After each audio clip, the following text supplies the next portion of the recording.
Allah ciptakan manusia untuk berbeza-beza, menunjukkan tujuan penciptaan manusia tak sama dengan tujuan penciptaan makhluk-makhluk lain.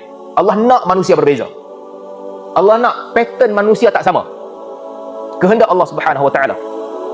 Orang tanya soalan kadang-kadang, apakah adil? Ada orang yang hidup dia sengsara, ada orang yang hidup dia bahagia. Adil ataupun tidak?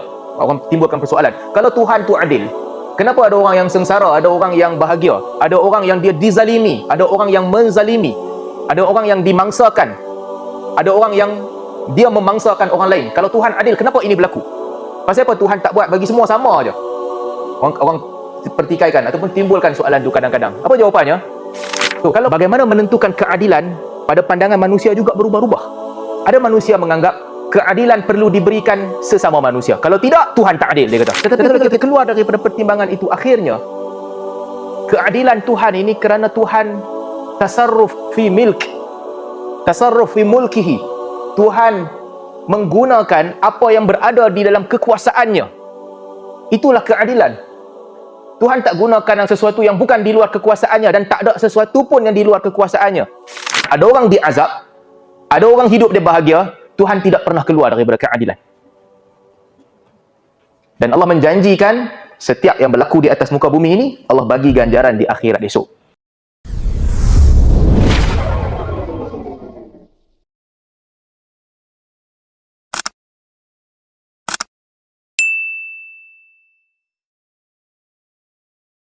Ini kita nak cerita tentang adab apabila berbeza pendapat, adab apabila orang khilaf. Allah Subhanahu Wa Taala sebut di dalam Al-Quran, walau syaa rabbuka laja'ala an-nasa ummatan wahidah wala yazaluna mukhtalifin. Kalau Allah Subhanahu Wa Taala kehendaki, kalau Allah kehendaki, Allah boleh sahaja untuk menjadikan umat ini satu umat yang sama, yang sekata, seia sekata. Wala yazaluna mukhtalifin. Tetapi hakikatnya mereka senantiasa berbeza-beza. Allah sebut dalam Quran, Allah nak manusia ni berbeza-beza. Kalau kehendak Allah nak bagi sama, Allah boleh bagi sama. Dengan kuasa dan dengan kudrat dan iradah Allah Subhanahu Wa Taala, Allah telah menciptakan banyak makhluk lain yang ikut pattern. Haiwan, binatang, pokok, planet-planet, dia ikut pattern. Pattern tu diletakkan kepada dia, dia ikut. Itu sahaja putaran dia. Tetapi untuk manusia, Allah Ta'ala sebut dalam Quran, kalau Allah nak, boleh Allah jadikan orang sama, seia sekata. Tetapi Allah berkehendak akan manusia ini berbeza-beza. Mukhtalifin, berbeza-beza. Illa man rahima rabbuk, melainkan orang-orang yang dirahmati oleh Tuhanmu.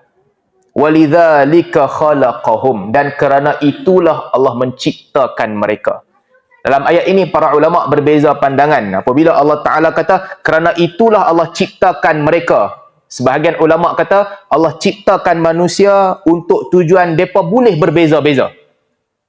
Satu pandangan, supaya mereka boleh berbeza-beza. Yang kedua, sebahagian ulama lagi kata ayat ni maksudnya Allah ciptakan manusia supaya orang yang Allah nak rahmati itu akan dirahmati. Kalau ambil pandangan pertama kan, walidzalika khalaqahum, Allah ciptakan manusia untuk berbeza-beza, menunjukkan tujuan penciptaan manusia tak sama dengan tujuan penciptaan makhluk-makhluk lain. Allah nak manusia berbeza. Allah nak pattern manusia tak sama. Kehendak Allah Subhanahu Wa Taala. Orang tanya soalan kadang-kadang, apakah adil? Ada orang yang hidup dia sengsara, ada orang yang hidup dia bahagia. Adil ataupun tidak? Orang timbulkan persoalan. Kalau Tuhan tu adil, kenapa ada orang yang sengsara, ada orang yang bahagia, ada orang yang dia dizalimi, ada orang yang menzalimi, ada orang yang dimangsakan, ada orang yang dia memangsakan orang lain? Kalau Tuhan adil, kenapa ini berlaku? Pasal apa Tuhan tak buat bagi semua sama aja? Orang pertikaikan ataupun timbulkan soalan tu kadang-kadang. Apa jawapannya? Kalau kita tanya kepada orang yang bertanya itu, kita tanya kepada orang yang bertanya tu, apakah adil untuk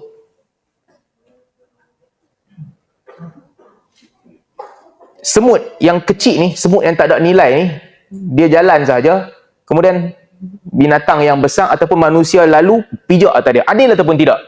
Dia akan fikir, semut. Apa nilai semut tu? Tak ada apa. Apakah adil untuk orang pergi tepuk lalat tu? Adil ke tak? Dia kata, memang lalat memang menyusahkan kita. Kita tepuk je lalat tu. Untuk binatang, adil. Tak apa.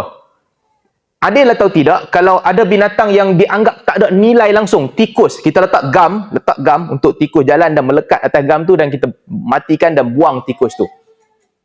Orang yang begini, dia akan kata, itu tak apa, itu binatang. Tapi kita lain daripada binatang. Baik. Kalau dicabut keluar, kita punya akal. Cabut keluar kita punya akal. Apa beza kita dengan binatang?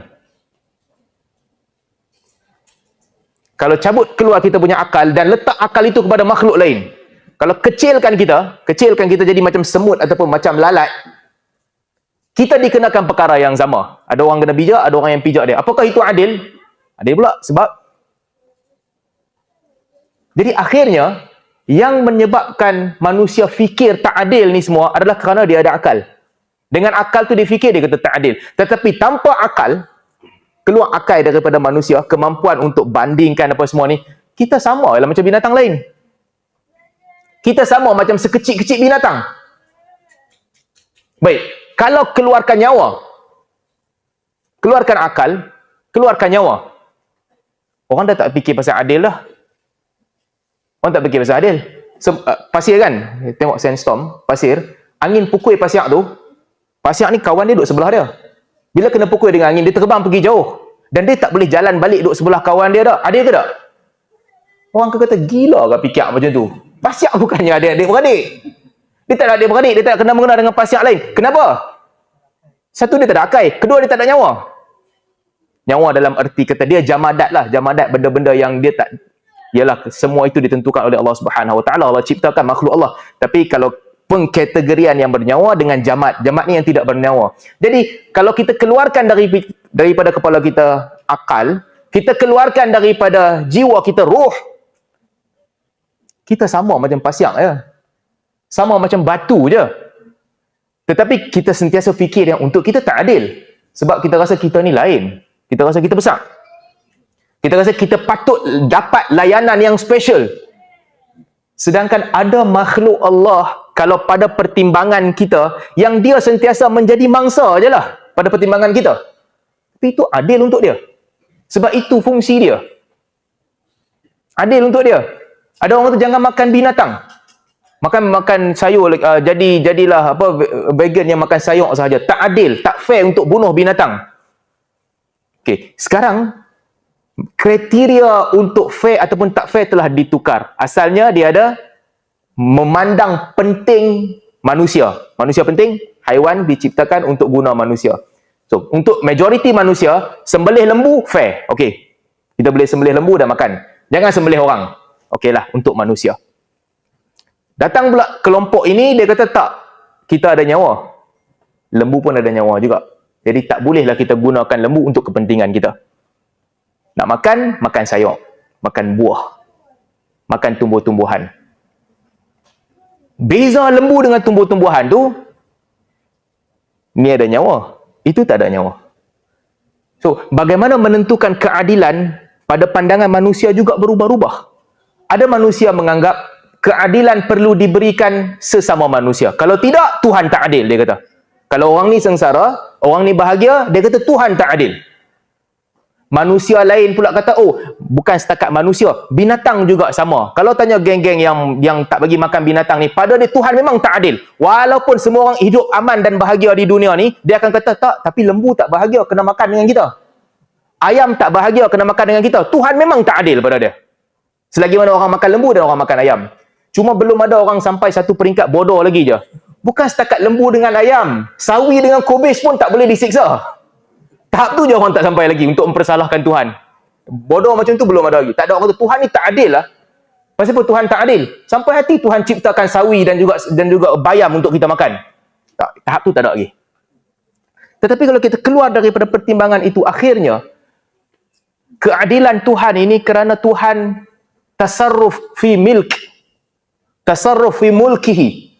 Tuhan menggunakan apa yang berada di dalam kekuasaannya. Itulah keadilan. Tuhan tak gunakan sesuatu yang bukan di luar kekuasaannya dan tak ada sesuatu pun yang di luar kekuasaannya. Sebagaimana Allah Subhanahu Wa Taala menjadikan sawi dan kubis untuk dimakan, sebagaimana Allah Subhanahu Wa Taala jadikan binatang untuk kegunaan kita, demikian juga perutusan Allah Subhanahu Wa Taala. Ada orang diazab, ada orang hidup dia bahagia. Tuhan tidak pernah keluar daripada keadilan. Dan Allah menjanjikan setiap yang berlaku di atas muka bumi ini, Allah bagi ganjaran di akhirat esok. Kalau orang yang mempertanyakan tak adil lah kita ni dizalimi dan sebagainya. Baik. Bandingkan kita dengan makhluk Allah yang lain. Allah Subhanahu Wa Taala sebutkan dunia dan segala isinya ni di sisi Allah Subhanahu Wa Taala la ya'dil janahal ba'ud. Tak sama nilai dengan satu sayap nyamuk pun. Luar daripada bumi, berapa banyak ada planet? Trilion. Ada trilion planet dalam satu galaksi. Luar daripada tu, ada trilion galaksi. Kalau letak semua ni di atas satu timbangan yang sama, setiap satu nyawa kita ini ibarat satu butir pasir je. Kita tak pernah fikir, pasir ni macam tak fair je. Angkat, pusing, terbalik. Kita tak pernah fikir begitu. Sebab kita rasa kita besar. Kita perlu dapat layanan yang special. Tetapi hakikatnya kalau dibanding dengan kesemua makhluk Allah Subhanahu Wa Taala, kita ni lebih kecil daripada satu butir pasir. Jadi itu, kalau orang kata Tuhan tak adil, Tuhan tak adil. Tak, Tuhan memang cipta macam tu. Tuhan cipta manusia untuk tujuan begitu. Sebab tu Allah Subhanahu Wa Taala sebut, walidzalika khalaqahum, kerana itulah kami ciptakan mereka. Wa tammat kalimatu rabbik, dan telah tetap dan sempurnalah perkataan Tuhanmu, la amla'anna jahannama minal jinnati wan nasi ajma'in. Aku akan penuhkan neraka dengan manusia dan juga jin bersama-sama. Ini menunjukkan yang Allah Ta'ala ciptakan manusia, Allah jadikan manusia berbeza-beza, illa man rahima rabbuka, melainkan orang-orang yang dirahmati oleh Tuhanmu, kerana itulah Allah ciptakan mereka, supaya kamu boleh berbeza-beza. Dan telah tetaplah perkataan Tuhanmu bahawa Allah akan penuhkan akhirat dengan jin dan juga manusia. Kata